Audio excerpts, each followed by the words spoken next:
Hi, Dan Kurz from Bonita Springs, Florida. You've given many clues to investors to help them calculate Berkshire's intrinsic value. I've attempted to calculate the intrinsic value of Berkshire using the discounted present value of its total look-through earnings. I've taken Berkshire's total look-through earnings and adjusted them for normalized earnings at Geico, the Supercat business, and General Re. Then I've assumed that Berkshire's total look-through earnings will grow at 15% per annum on average for 10 years, 10 years per annum for years 11 through 20, and that earnings stop growing after year 20, resulting in a coupon equaling year 20 earnings from the 21st year onward. Lastly, I've discounted those estimated earnings stream at 10% to get an estimate of Berkshire's intrinsic value. My question is this a sound method?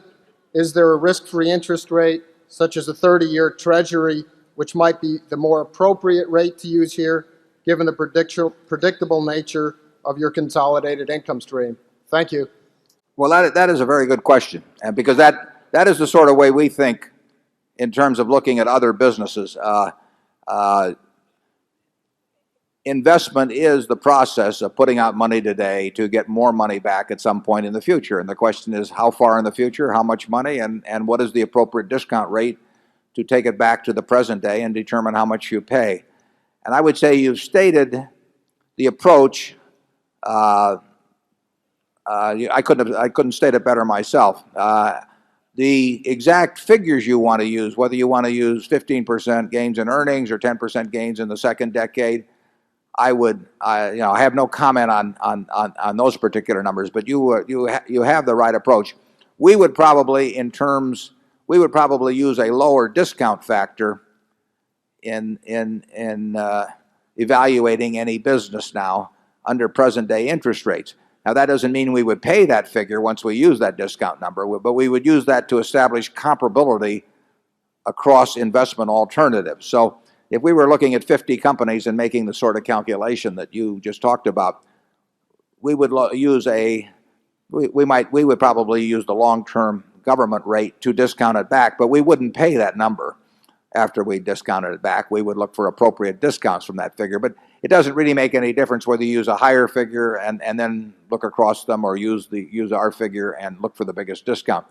You've got the right approach, and then all you have to do is stick in the right numbers. And you mentioned in terms of our clues, we try to give you all of the information that we would find useful ourselves in evaluating Berkshire's intrinsic value. In our reports, I can't think of anything we leave out that if Charlie and I had been away for a year and we were trying to figure out, look at the situation fresh, evaluate things, there's nothing, in my view, left out of our published materials. Now, one important element in Berkshire, which is a secondary factor that gets into what you're talking about there, is that because we retain all earnings and because we have a growth of float over time, we have a considerable amount of money to invest, and it really is the success with which we invest those retained earnings and growth and float that will have an important factor in how fast our intrinsic value grows. And to an important extent, what happens there is out of our control. I mean, it does depend on the markets in which we operate. So if our earnings plus float growth equals $3 billion or something like that in a current year, whether that $3 billion gets put to terrific use, satisfactory use, or no use at all virtually, really depends to a big extent on external factors. It also depends to some extent on our energy and insights and so on. But the external world makes a big difference in the reinvestment rate.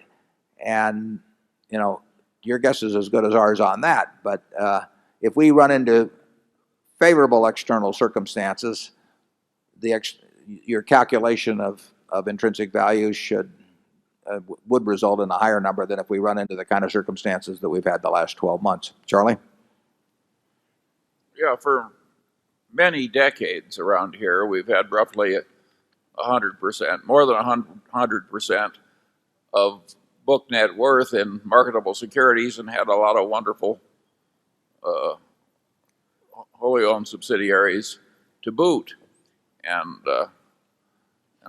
we've always had a very attractive place to put new money in as we generate it.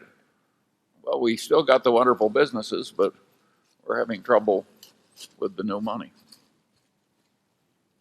So Now, in it's not oh, trouble, really, to have a pile of lovely money. This is not. I don't think there should be tears in the house. Have you ever run into any unlovely money, Charlie? Zone 5.